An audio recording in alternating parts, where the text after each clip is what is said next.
Have you ever witnessed a single, shattering instant where everything you knew to be true simply evaporated? For me, it wasn't a bombastic explosion, but a quiet, insidious erosion that began on a rooftop under the veneer of sophisticated revelry. I was standing there, Cormac Kane, holding two chilled flutes of sparkling rosé, watching my wife of 7 years, Delilah Davies, glide onto an open-air balcony with a man I'd never seen before. A man she didn't even bother to introduce. She moved as if I were invisible, as if I hadn't spent the evening patiently driving her to this high-rise gallery opening, waiting while she perfected her elegant, dark curls, fastening the delicate zipper of her emerald gown, and offering heartfelt praise on earrings I'd already declared impeccable. The ambient electronica drifting across the polished concrete wasn't even pleasant. It was one of those moody, almost mournful tracks that draped the entire scene in a melancholic haze. Delilah smiled at him, a radiant, unguarded smile, the very one she once reserved for me. But the worst came when he leaned in, whispered something, and she erupted in genuine laughter. A deep, resonating sound, the kind that had been absent from our shared life for far too many months. I remained rooted, unwilling to create a scene, until I saw her turn to dance with him again. That's when I spoke, my voice low but clear enough to pierce the hum of the crowd as she passed. If you step back onto that balcony with him, Delilah, understand that the path ahead for us becomes irreversible. She froze mid-stride, her gaze flickering. Then a faint smirk touched her lips before she simply turned and walked away. I believe that was the precise moment the floor buckled beneath the foundation of my reality. Here's what no one tells you about betrayal. It doesn't always arrive with a dramatic flourish. Sometimes it's just a dismissive turn of the head, a casual hand slipped into another's as if it never belonged in yours. That night, sleep was a forgotten concept. I didn't shout. I just sat in my sleek sedan after dropping her off, staring blankly at the steering wheel until the first tentative streaks of dawn painted the sky. The engine remained off. No tears came. My face was a mask of hollow emptiness.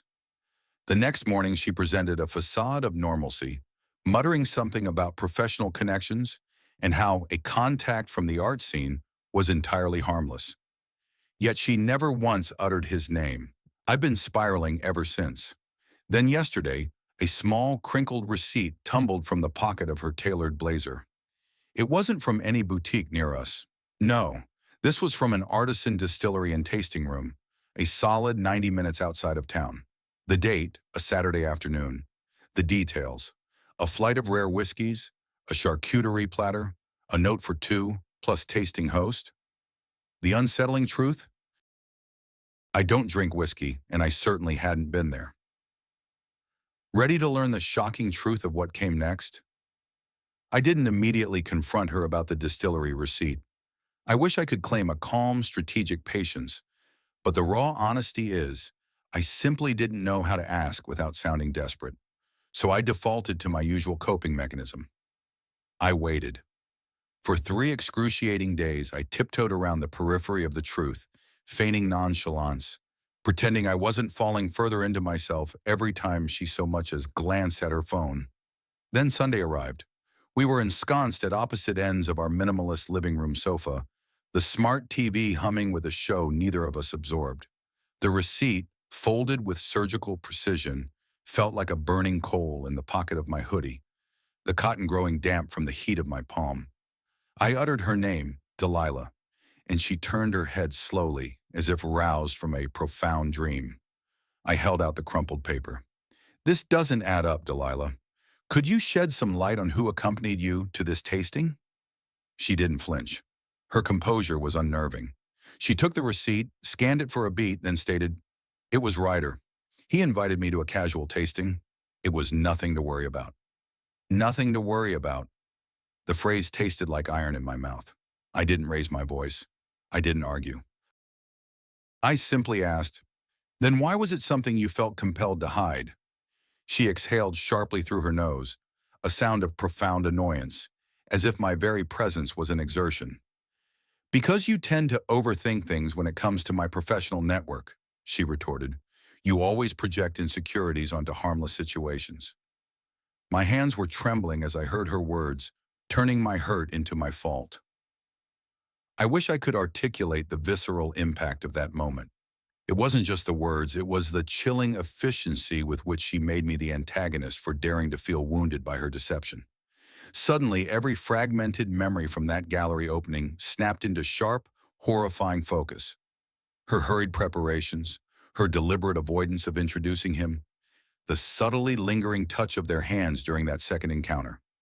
I pressed her, asking if anything beyond a social connection had transpired. No, she replied, her voice unwavering.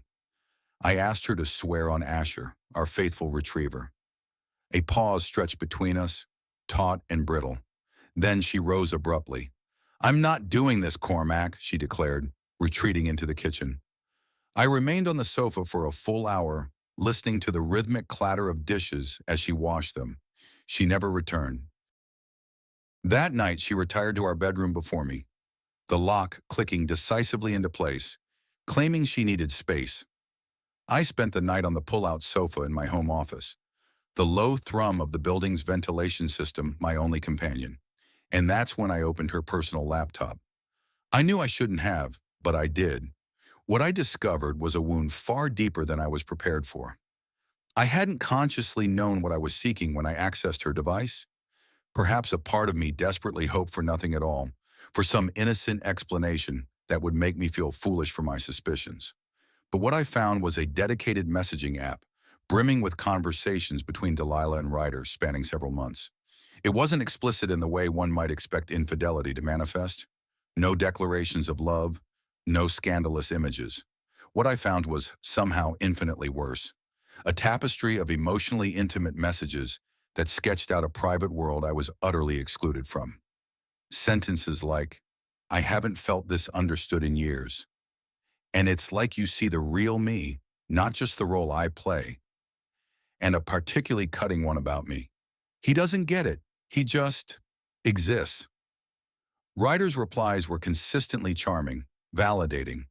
You're an extraordinary woman. You deserve a life that sparks, he'd written. Imagine feeling this alive every single day. What I'm about to show you is a banned insight into the true nature of emotional betrayal. There was a message dated 3 nights after that gallery opening. Delilah had written, every moment with you feels like a stolen breath of freedom. That line shattered something vital inside me, a fragile core that believed in our unbreakable bond. I don't know how long I sat there, rereading the words, wrestling with the question, did this count as cheating? Was this the definitive line I believed in? I had always held a clear, almost simplistic definition of betrayal. Clandestine meetings, outright lies, the undeniable evidence of physical infidelity. But this was quiet, carefully constructed, and the precision of its emotional cut felt far deeper. Around 3:09 a.m., I printed 2 pages of their most damning exchanges and laid them precisely on her bedside table, next to her favorite ceramic tea mug. Sleep remained elusive. The next morning, she uttered not a single word of apology or explanation. She simply saw the papers, paused, and then, her voice flat, muttered, you invaded my privacy? That was it, not remorse, not a plea. Just another pivot, shifting the spotlight onto my perceived transgression. I asked her again if anything physical had happened between them. She met my gaze unblinking and declared, no, but I'm not going to keep apologizing for finding resonance with someone who truly hears me. The word resonance echoed in the sterile silence, making me feel diminished, an alien in my own marriage. I didn't yell. I didn't cry. I simply told her I'd be staying with my brother for a few nights. She didn't attempt to stop me. She didn't even appear surprised. She simply said, if Asher needs a change of scenery, take him. As if all I was abandoning was a house key, as if Anna wasn't the one being discarded. I thought relocating to my brother Milo's guest room would bring clarity. Instead, it only offered a profound silence. Waking on that scratchy futon, Asher curled protectively by the door, didn't feel like space. It felt like a sentence I hadn't deserved. My brother, Milo Maxwell, is a man of solutions. He doesn't navigate the nuances of emotional ambiguity. For him, betrayal is a binary equation. Either she engaged in a physical act or she didn't. He couldn't grasp the devastating weight of Delilah's confession, that she felt more heard by Ryder. Such a statement isn't born in a vacuum. It's the culmination of 1,000 unaddressed wounds, never acknowledged, never healed. And perhaps some of them were my responsibility. Maybe I had become too predictable, too safe, but I had not betrayed. I had not concealed messages. I had not meticulously erased portions of my life to accommodate another. On the third night at Milo's, a text from Delilah appeared on my screen. "We need to speak." I stared at the stark, unpunctuated sentence for an eternity. No apology, no context, just that flat, vague demand. But like an utter fool, I agreed. I drove back the following day. She greeted me at the door with an unsettling composure, in her usual silk robe, her tone unchanged as if I were merely returning from a quick trip to the corner market. We settled at the sleek dining table. She poured us both coffee. She spoke first. She said she was grappling with conflicting emotions.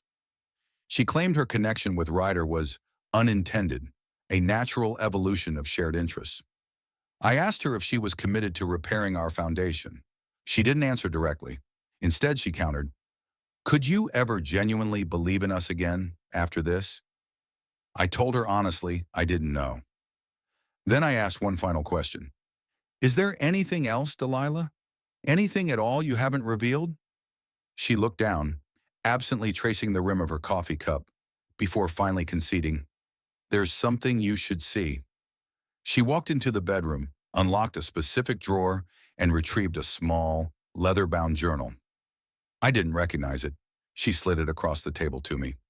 "Look at entry 13. This is where the story takes a turn you won't believe." I opened the journal. The elegant script was undeniably hers.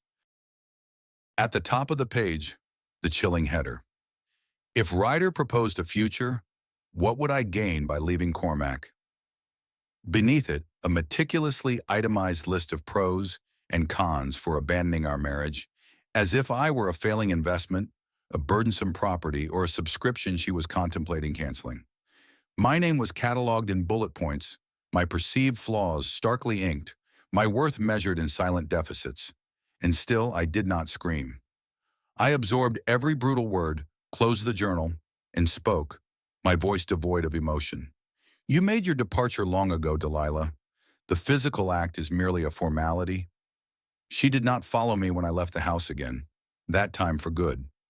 I didn't slam the door or deliver a dramatic farewell. I simply walked out. Asher padding faithfully beside me, the leather journal still clutched under my arm, a tangible proof of something I wasn't yet ready to name. I drove aimlessly for nearly an hour, eventually finding myself in the desolate parking lot of an old, forgotten shopping center. I didn't go inside. I just sat in the car, engine running, flipping through that journal as if it belonged to a stranger. It wasn't just one list. Page after page held fragmented thoughts, raw and messy. Some entries waxed poetic about Ryder, others critically dissected me. But one line resonated deeper than all the others. "Cormac offers unwavering security. Ryder ignites a fierce vitality. I yearn for both, yet only one whispers of true liberation." That word, liberation, hit me like a physical blow.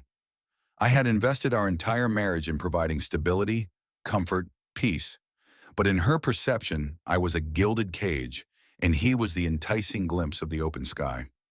I ended up back at Milo's that night. He didn't ask questions this time, simply handed me a strong craft beer and informed me Asher had claimed his plush rug as his personal domain. I slept like a dead man. The next morning, Delilah texted again. Not an apology, but a request. "Could you collect the mail, please?" That was all. No mention of the journal, no mention of us. So I went. Not for her, but for a semblance of closure. Stepping back into our home, now just a house, felt hollow, the air sterile. The kitchen was impeccably clean. Her favorite ceramic mug was gone. Her silk robe hung neatly behind the bedroom door. She wasn't there, but her sleek ultrabook sat open on the kitchen island. I shouldn't have touched it, but I did. Out of instinct, out of self-sabotage, out of a raw, aching heartbreak. And there it was, an unsent email draft addressed to Ryder. Subject line, a new chapter beckons. Body, my decision is forming. I simply need a little more time to navigate the departure cleanly. Cormac is aware of the shift, but I intend to manage this with discretion. I stared at the words until my vision blurred. Then I heard the faint click of a key in the front door. She walked in, saw me at the desk, and froze, her eyes instantly darting to the screen. I said nothing. I simply stood, walked past her, and whispered as I left. You underestimated my capacity to truly see you, Delilah. Stop. Before you continue, consider how many unspoken truths are hidden in plain sight. She didn't chase me down the hallway. She didn't call out my name like in the movies. She just stood there, the door still ajar, blinking as if she hadn't prepared for the moment I would actually leave. I didn't go far. I drove around the block twice, then parked a few streets away. I didn't even know why. Perhaps a desperate corner of my heart hoped she would try to reach out. Perhaps I feared she wouldn't. I sat there, Asher panting softly in the passenger seat, wondering how long it would take her to finally hit send on that email. A part of me almost wished she would. At least then, I'd know. But 30 minutes bled into an hour, and no text came. No call, just an oppressive silence. And in that silence, I did something I never thought possible. I called Ryder. His number was still accessible in her chat history. I knew it was reckless. I knew it would make me appear desperate, but I couldn't allow him the illusion that I was blind. The phone rang twice, then he answered. Hello. I didn't introduce myself.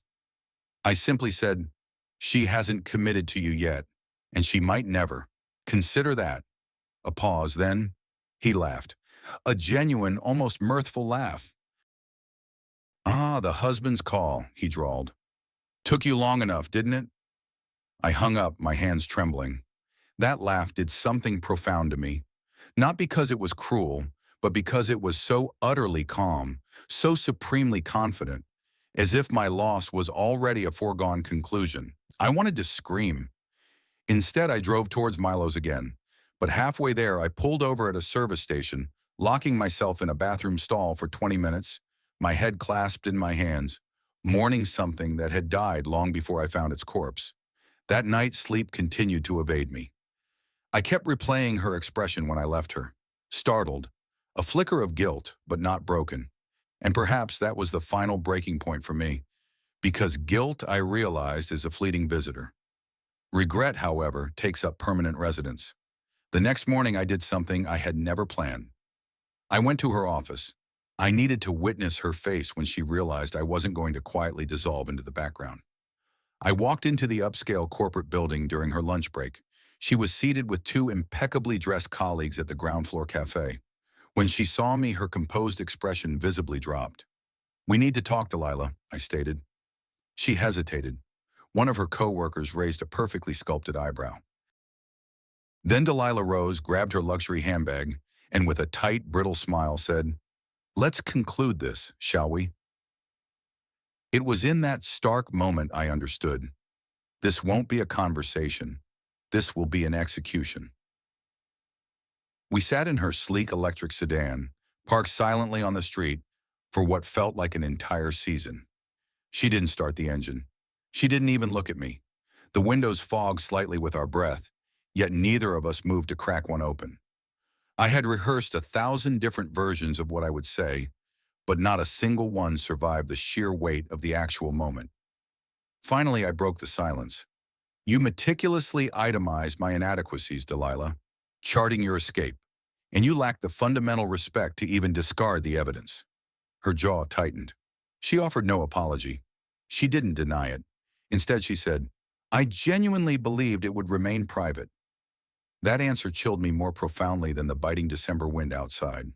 Not, I didn't mean it. Not, it was just a thought. No, She simply assumed I would remain blind.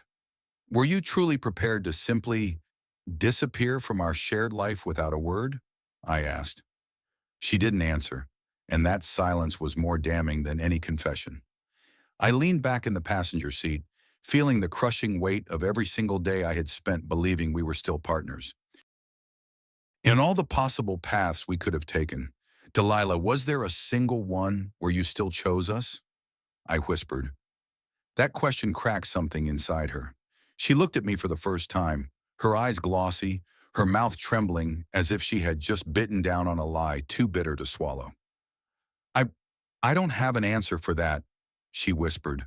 That was all. Not yes, not no. Just a shapeless, colorless fog. I nodded slowly, my throat burning. Then your decision was made long ago.